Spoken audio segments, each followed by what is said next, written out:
El coronavirus en el Perú.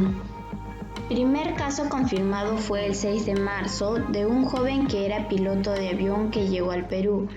El Ministerio de Salud detalló que la persona ingresó al Perú sin mostrar síntomas y recién el 29 de febrero empezó a manifestar fiebre, malestar general, tos, congestión nasal y dolor de cabeza. El jueves 5 de marzo, un equipo de epidemiología tomó las muestras de la persona y en la madrugada del 6 de marzo se determinó como positivo para el coronavirus. Mientras que el quinto paciente que se reportó fue un hombre de 29 años, residente en la ciudad de Arequipa, que contrajo la enfermedad en Reino Unido y que llegó al Perú el día sábado 29 de febrero. Siendo Arequipa la segunda región en ser detectada.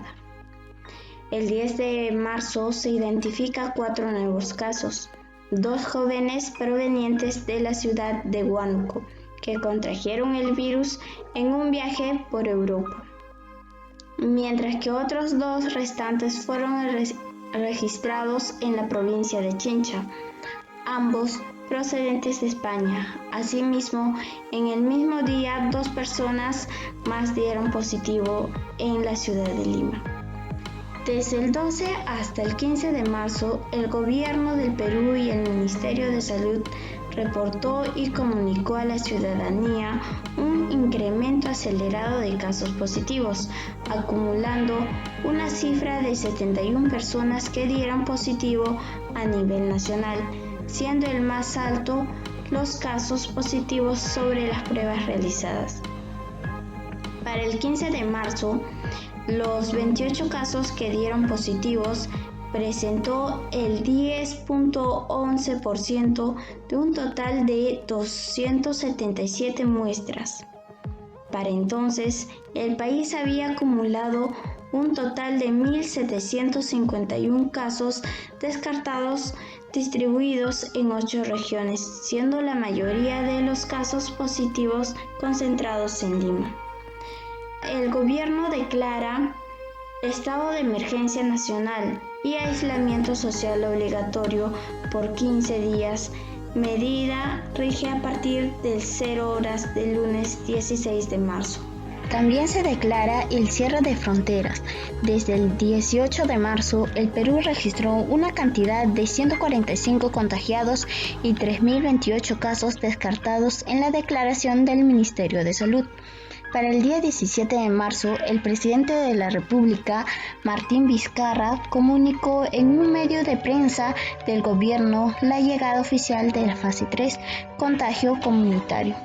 Todas las regiones del país tomaron medidas de seguridad como desinfectando las calles, dando a conocer a los pobladores cómo se transmite el coronavirus y mantener la distancia. Entrando al mes de abril, Lima ha sido el principal destino de los migrantes internos del Perú, que dejaron sus regiones en busca de un futuro mejor. Sin embargo, desde que se declaró la emergencia nacional, miles de familias han iniciado un viaje de retorno a sus lugares de origen, desplazados por el hambre y el miedo. Según cifras oficiales, son 167.000 peruanos los que buscan regresar a sus regiones. Cientos se organizan en grupos de WhatsApp e inician una travesía a pie y algunos tramos con suerte en autos que los ayuda o camiones que les puede llegar a cobrar más de 200 soles por persona. El 1 de abril, el presidente anunció públicamente la creación del Comando de Emergencia COVID-19. Que unifica y articula las decisiones a 6 representantes de diversas instituciones de salud, Marina de Guerra, Fuerzas Aéreas, Ejército Peruano, Policía Nacional del Perú y un miembro en representación de la clínica privada. Este grupo es liderada por la ex ministra de Salud, Pilar Massetti, en representación del Ministerio de Salud. A principios de abril, Loreto y Callao fueron la región que contaron con mayor cantidad de contagios en el país, por detrás de Lima. La primera semana de abril empieza a surgir un cuestionamiento sobre la capacidad real de camas para unidad de cuidados intensivos, UCI. Este colapso se empezaría a notar con mayor profundidad el 18 de abril al anunciarse la falta de médicos y camas en el Hospital Almenara, incluyendo la poca calidad de los ventiladores mecánicos. La Contraloría General detectó un déficit de camas en el Hospital Santa Rosa de Piura. El 30 de abril, un reportaje realizado por CNN revela que la capacidad de propagación del virus ha superado la capacidad de respuestas del sistema de salud de la región de Loreto, produciendo que exista un fuerte colapso del sistema de salud y una gran cantidad de cadáveres apilados en la morgue del hospital más grande de la región. A inicios de mayo, el coronavirus en el Perú avanza a pasos agigantados, aunque las autoridades han dicho que ya se ha llegado a la meseta de contagio. Pese a las medidas impuestas por el gobierno de Martín Vizcarra, el Perú continúa alarmando al mundo, ya que se ubica entre las primeras 15 naciones que han sido más golpeadas por la enfermedad. Pese a que el Perú fue el primer país en decretar una cuarentena total a nivel nacional el 16 de marzo, pero se ha convertido en el segundo país de Latinoamérica después de Brasil con más casos de contagio de COVID-19. El Perú se encontró en problemas por la escasez de oxígeno, por los medicamentos que se trata el coronavirus. Por este motivo, algunas personas fallecen. El reinicio de las actividades será más lento en las regiones más afectadas, entre las cuales son Tumbes, Piura, Lambayeque, La Libertad, Loreto y Lima.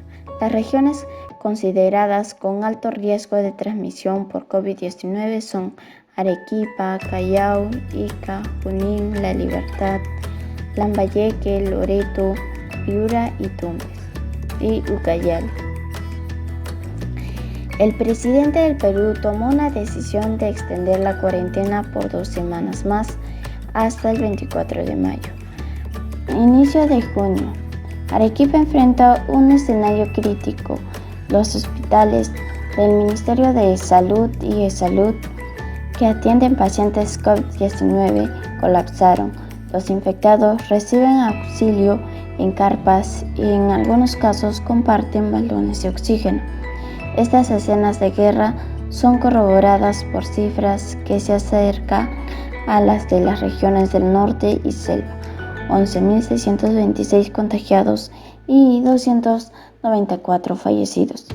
El presidente del Consejo de Ministros, Vicente Ceballos, anunció que el transporte tanto terrestre como aéreo entre otras regiones en las que no rija la cuarentena estará permitido una vez que se elabore su respectivo protocolo de seguridad, prevenir el contagio del COVID-19. Ninguna escuela reiniciará clases, ni siquiera en las zonas rurales. La Dirección Regional de Educación DRE señaló que no existan las condiciones para reiniciar las clases presenciales en zonas rurales de la región, tal como lo estableció el Ministerio de Educación Minedo. Perú prepara fin de la cuarentena nacional y la adoptación de medidas regionales. El Perú concluirá el martes 30 una cuarentena nacional de más de 100 días, pero mantendrá cerrada la frontera y un confinamiento obligatorio en las 7 regiones más afectadas por la pandemia, según un decreto publicado este viernes 26. Inicios de julio. Indicar que el 1 de julio concluyó la cuarentena en Lima y otras regiones del país. En Arequipa, el presidente Martín Vizcarra llegó junto a una comitiva para inspeccionar el nosocomio. Sin embargo, la visita tuvo protesta y terminó sin que Vizcarra pueda ingresar. Este hospital había escondido a los enfermos para que el presidente no los pueda ver. Desde este lunes 27 de julio, todas las personas que usen el transporte público tienen la obligación de usar protector facial. Caso contrario, no podrán subir a ninguna movilidad. La cuarentena se mantiene en 5 regiones del país: Arequipa, Ica, Junín, Huánuco y San Martín, y también en 20 provincias de otros 10 departamentos. Al finalizar la cuarentena, las personas empezaron a viajar para la zona de la sierra, ya que en esos lugares la enfermedad del coronavirus aún era leve. A principios de julio empezaron a crecer los numerosos casos de COVID-19 en las regiones de la sierra. Miguel Palacio, decano del Colegio Médico, dijo: "Hemos llegado a una meseta, pero llama la atención 3 características. Lo primero es que es muy alto el volumen de pacientes nuevos cada día, son unos 3.500 casos diarios. En segundo lugar, esta cantidad se ha mantenido en un tiempo muy prolongado, ya que van casi 3 semanas y no hay cuándo de una manera franca empiece a disminuir. Y en tercer lugar, ha aparecido brotes que no estaba previsto en regiones como Arequipa, Huánuco, Huancavelica y Tacna. El gobierno regional de Lima propone al gobierno el retorno de la cuarentena por aumento de casos COVID-19.